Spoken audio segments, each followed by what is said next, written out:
আইনের পথে আলো চ্যানেলের আজকের বিশেষ পর্বে আপনাদের স্বাগতম। আমাদের দেশে একটি প্রচলিত প্রবাদ আছে, জোর যার মুল্লুক তার। কিন্তু আধুনিক সভ্য সমাজে আর আইনের শাসনে এই কথাটি একদমই ভুল। আপনার পৈতৃক সম্পত্তি হোক বা কষ্টার্জিত টাকায় কেনা জমি, কেউ যদি তা অন্যায়ভাবে দখল করে বা আপনার দলিলে কোনো ত্রুটি থাকে, তবে ভয় পাওয়ার কিছু নেই। অনেকেই মনে করে কোর্ট কাচারি মানেই হয়রানি, বছরের পর বছর সময় নষ্ট। কিন্তু সঠিক নিয়ম জানলে আপনি আপনার অধিকার ফিরে পেতে পারেন। আজ আমি আপনাদের জানাবো বাংলাদেশের একটি দেওয়ানি মামলা শুরু থেকে শেষ পর্যন্ত প্রতিটি ধাপ। আপনি যদি আজকের এই ভিডিওটি ধৈর্য ধরে দেখেন, তবে জমির মামলা নিয়ে আপনার মনে আর কোনো সংশয় থাকবে না। আইনের সারসংক্ষেপ, দেওয়ানি মামলা আসলে কি? সহজ ভাষায়, যখন দুই বা ততোধিক ব্যক্তির মধ্যে অধিকার, সম্পত্তি বা ক্ষতিপূরণ নিয়ে বিরোধ তৈরি হয় এবং সেখানে কোনো বড় ধরনের ফৌজদারি অপরাধ যেমন মারামারি বা খুন থাকে না, তাকেই দেওয়ানি বা সিভিল স্যুট বলা হয়। জমি সংক্রান্ত বিরোধের ক্ষেত্রে সাধারণত তিন ধরনের সমস্যা বেশি দেখা যায়। এক, সত্য ঘোষণা, অর্থাৎ জমিটি আপনার কিন্তু অন্য কেউ দাবি করছে। দুই, দখল পুনরুদ্ধার, জমি আপনার নামে আছে কিন্তু অন্য কেউ জোর করে দখল করে রেখেছে। তিন, দলিল সংশোধন বা বাতিল, দলিলে ভুল থাকলে বা কেউ ভুয়া দলিল তৈরি করলে। মনে রাখবেন, দেওয়ানি মামলার মূল ভিত্তি হলো কাগজ। যার কাছে সঠিক দলিল এবং প্রমাণ থাকবে, আইন তার পক্ষেই কথা বলবে। গুরুত্বপূর্ণ আইন ও ধারা। জমি সংক্রান্ত মামলা করার জন্য আইনজীবীরা প্রধানত তিনটি আইনের ওপর নির্ভর করে। এক, সুনির্দিষ্ট প্রতিকার আইন 1877, ধারা 8 ও 9। জমি থেকে বেদখল হলে দখল পুনরুদ্ধারের জন্য এই ধারায় মামলা করা হয়।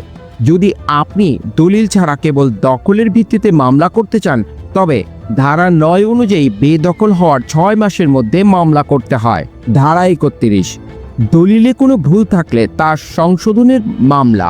ধারা 39 এবং 40, ভুয়া দলিল বাতিলের মামলা। ধারা 42, জমির মালিকানা বা সত্য ঘোষণার মামলা। ধারা 54, চিরস্থায়ী নিষেধাজ্ঞা, যাতে কেউ আপনার জমিতে আসতে না পারে। দ্বিতীয় আইনটি হচ্ছে তামাদি আইন 1908। এটি অত্যন্ত গুরুত্বপূর্ণ। আপনার অধিকার ক্ষুণ্ণ হওয়ার নির্দিষ্ট সময়ের মধ্যে মামলা করতে হবে। যেমন দখল উদ্ধারের জন্য সাধারণত 12 বছরের মধ্যে মামলা করতে হয়। সময় পার হয়ে গেলে মামলা আদালত গ্রহণ নাও করতে পারে। আরেকটি সর্বশেষ গুরুত্বপূর্ণ আইন হচ্ছে দেওয়ানি কার্যবিধি 1908। এই আইনটি কেবল বলে দেয় মামলাটি কিভাবে চলবে।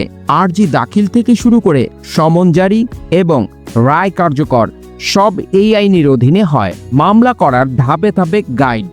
এবার আসুন মূল আলোচনায় আসি।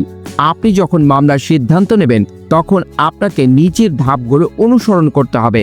ধাপ 1, আইনজীবীর সাথে পরামর্শ ও আর্জি প্রস্তুত। প্রথমেই একজন অভিজ্ঞ দেওয়ানি আইনজীবীর সাথে দেখা করুন।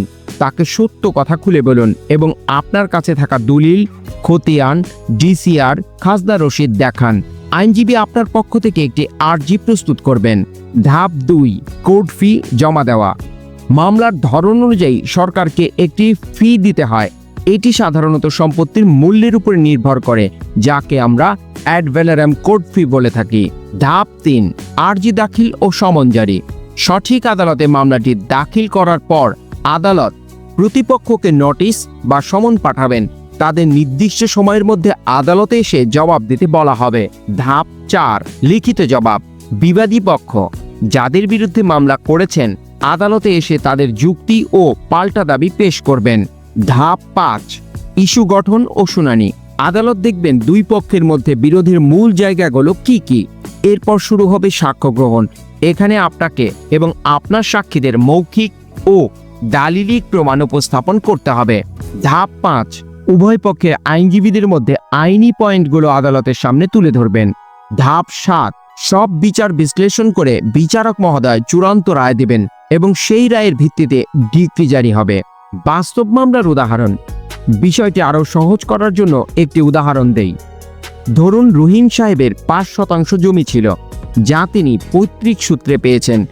তার বড় ভাই করিম সাহেব ভুয়া একটি পাওয়ার অফ অ্যাটর্নি তৈরি করে এই জমি বিক্রি করার চেষ্টা করছেন। এখানে করিম সাহেব কি করবেন? তিনি দ্রুত আদালতে গিয়ে সুনির্দিষ্ট প্রতিকার আইনের 42 ধারায় সত্য ঘোষণার এবং 52 ও 53 ধারায় অস্থায়ী নিষেধাজ্ঞার আবেদন করবেন। আদালত যদি দেখেন রহিম সাহেবের দলিল ঠিক, তবে আদালত আদেশ দিবেন যে করিম সাহেব ওই জমি আর বিক্রি করতে পারবেন না এবং পাওয়ার অফ অ্যাটর্নিটি অবৈধ। একেই বলে আইনি বিজয়। দর্শকদের জন্য করণীয় নির্দেশনা: যদি আপনি আজই কোনো সম্পত্তি সংক্রান্ত সমস্যায় থাকেন, তবে আমার পরামর্শ থাকবে: 1. কাগজপত্র গুছিয়ে ফেলুন। জমির সব বায়াদলিল, পর্চা এবং নামজারি খতিয়ান সার্টিফাইড কপি সংগ্রহ করুন। 2. হুট করে মারামারিতে যাবেন না। মনে রাখবেন, বল প্রয়োগ করলে ফৌজদারি মামলায় ফেঁসে যেতে পারেন।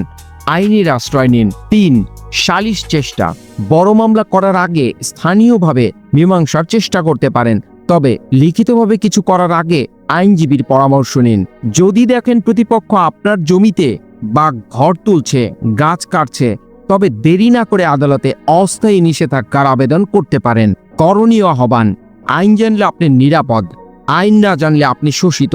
আমাদের লক্ষ্য আপনাদের সচেতন করা। আজকের ভিডিওটি যদি আপনাদের উপকারে আসে, তবে দয়া করে ভিডিওটি লাইক দিন। আপনার কোনো প্রশ্ন থাকলে নিচে কমেন্ট বক্সে লিখুন, আমরা উত্তর দেওয়ার চেষ্টা করব। আপনার বন্ধু বা আত্মীয়দের মধ্যে এটি শেয়ার করুন, হয়তো আপনার একটি শেয়ার কারো বড় উপকার হতে পারে।